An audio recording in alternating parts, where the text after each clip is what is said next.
You're listening to the OK Dad podcast. Please leave your message for Daddy.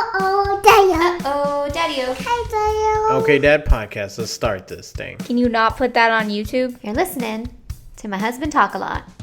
So I have this, and I kind of don't even have a title for it, so it's kind of untitled at the moment. But let's just call it Chapter 1. Some writing that I've done. We didn't have money growing up. Well, I didn't have money growing up. My parents were the ones working. I come from a family who lived within its means. Really within its means. A Hispanic family on the south side of San Antonio in the 90s wasn't something uncommon. San Antonio, a predominantly Hispanic city and heavily diverse. Much of the people I grew up around really didn't have more than I did. I also never really noticed how much I didn't have in terms of clothes, games, toys, and food. How can you when you're just a kid seeing only what is right in front of you? Now, don't get me wrong, we weren't dirt poor in the sense where we had to be living out on the streets if one paycheck didn't come in. We made it like most families in our community did. Barely.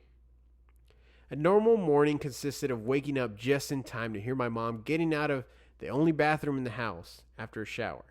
Then, the door opens and closes immediately because my father had stepped in right after to take one of his 5-minute morning showers. Soon after the water turned off, you could hear the click-clack of his razor tapping on the sink in the morning. Again, the door opens, and another, next to my door. My sister steps out and into the bathroom, no more than 5 feet from all the doors, and it closes behind her. Her showers took significantly longer than anyone else's in the house. Finally, after 20 minutes or so in the shower, it turns off. My sister steps out and back into her room. It's now my turn to take a shower, and I uncover myself and make my way into the bathroom filled with a mist and foggy mirror from the 3 hot showers before me. Soon after, I finish and get dressed. My mother had already started making a quick breakfast for us. Eggs, toast, and potatoes. If I was lucky to catch her on a good day, these quickly became my favorite breakfast items. I was never too fond of bacon growing up. I'm not sure if it's because we didn't have it as often or if I didn't like the taste of bacon. But I tell you what, I sure do now. After the carefully orchestrated musical chairs of our showers, we were off for the day of school, work, and whatever else we had going on. Well, I don't want to get too ahead of myself just yet. Let's get a little backstory of some of the people in my life first. My grandmother, Helen, is one of the strongest-willed females of my life growing up. She would take care of my sister and I through every single summer until we were able to take care of ourselves. And yet, she would still be with us during the summers when my mother and father were working. My earliest memory is my parents leaving for work while I am bawling my little 5-year-old eyes out, wishing my hardest that she wouldn't leave. Our house had 2 doors, a heavy metal door with a burglar bar. Second door was shredded mesh that was initially meant to keep bugs out. The heavy metal cling rang as the door was closed, and my mother looked back and said, "Bye, we love you," as my father walked to his work truck. Who was right beside me, holding my arm? My grandmother, calling me Papas, and trying to get me to calm down. Papas, a nickname of many she had for me growing up. She was there and ultimately had a big hand in caring for me as I became the person I am today. She stood 5'0" and carried herself with so much energy you couldn't help but smile when she entered the room.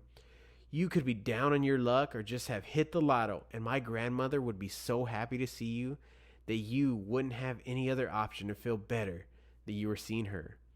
She was short. She has short, curly hair and those typical giant grandma glasses with a grin on her face whenever she was. My grandmother comes from a whole different era of working class people. From what I know, she didn't have a lot of options when she was growing up, so much of her work was picking cotton in fields with other migrant workers. She could never sit for very long, so she would be with us during the summers, but if my sister and I weren't doing something with her, she was literally outside pulling up weeds from the yard without gloves, in the Texas heat, without any help, without any cause, just working. There were times where I would stay the day with her in her mobile home. You see, she wasn't well off either. I'm sure she was just getting by on Social Security and any other assistance from the state or the government. She lived in a mobile home from as long as I can remember, and she loved to garden and plant anything and everything that could grow. Her garden consisted mainly of peppers. She would make her own salsa, and man, it was so hot, but it was good, but it was just hot. And that's not the type of salsa you want when you're just a boy trying to eat food.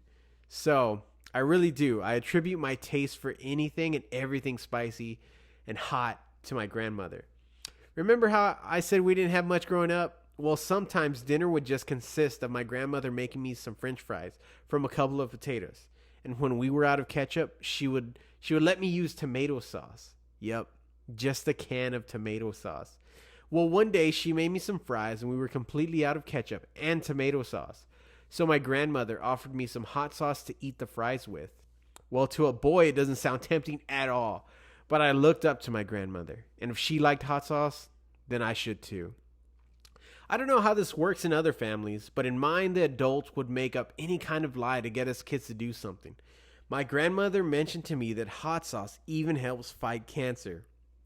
So, as a young kid, you think you're fighting cancer just by eating some spoonfuls of hot sauce. Married to my grandmother was Ramiro, a military veteran and a man of few words. Oftentimes, wherever my grandmother was, my grandfather would be nearby. Now, my grandfather could also be known as my step-grandfather, if that is a thing. Nonetheless, the man who was there my entire life as a grandfather was Ramiro. He sat upon his lazy boy chair at their home, and like I said, was a man of few words. He was far from intimidating. He loved us just as he would love any other child that would visit him. He hugged us and always called my sister Bubbles whenever he saw her. He mentioned to me often that I would be a good Marine. He never saw the day, but I did get the chance to serve in the Army a year after his passing in 2010. He stood by my grandmother during thick and thin after what I could only imagine was decades of being together. The connection that my grandfather had with my grandmother was unlike any I've seen to this day. It was something out of a classic movie. They bicker from time to time, but never showed any kind of resemblance they would want to be apart from each other. They slept in separate twin-sized beds, but lived as if they were destined true to life soulmates. My grandfather was diagnosed with Alzheimer's disease in the late 2000s. During this time, my grandmother was losing her ability to drive safely. They lived in a mobile home on the south side in a trailer park that held maybe about 20 mobile homes. My grandfather's illness began to worsen as time went on. I remember talking to him as I was in high school about his time in the war. We were in their mobile home with the doors open and the windows open, but the frail screen door closed. A few small fans were cycling and humming in the home. My grandmother worked away by the oven several feet away from us as pepper filled the air. Ramiro spoke to me with a chilling tone that he and a few other soldiers were in a ditch while shooting was happening in the distance. He described the gentleman with such detail to me that I felt like I was there. The story took on an even greater turn than I expected, though. I didn't know what to expect, since this was the first time my grandfather had ever talked to me about something other than the normal hello and goodbye. He took a deep breath and talked about a grenade coming out of the air and how one of the soldiers instinctively jumped on the grenade, losing his life, but saving the team and my grandfather's life. Silence. The look in his eyes brought him back to the very moment in time. We sat still, motionless, as he recalled this memory and recited it back to me from his lazy boy recliner. My grandmother, several feet away, unmoved by the story as she was in her own world preparing some food for us to eat. My grandfather, after several moments, said hello to me again and started to repeat the story from the beginning as if it was the first time sharing with me. This was the moment. This was the time I realized it was too late to ever build a closer relationship with my grandfather. Although he was physically close to me all my life, I had never used my time to get to know him. And now, I couldn't, because his memory was going. I was growing up. I was about to head to college soon. The time I had near him as a child, a teen, wasted. It hit me like a ton of bricks. I didn't get to say goodbye to my grandfather the day before he passed. Or, I did get to say goodbye to my grandfather the day before he passed. I went to see him in the ICU, and although he couldn't talk, he could listen. I stood there next to him as he was laying down, awake, but tubes coming in and out of his arms and an oxygen mask on his face. He didn't have his iconic cool grandpa glasses on, but he was there. I stood next to him as a wave of emotions hit me. I didn't have words. I was this confident teenager with nothing to say to my grandfather. What could I say? I could barely grasp what was going on at the moment. Sure, he'd been sick before, but never like this. I leaned in and I kissed him. He looked at me and blinked a few times. I said, "I'm sorry, Grandpa, but I just want you to know you're the best grandpa I could ever have. Thank you." He turned his head to me and blinked and kept his eyes closed.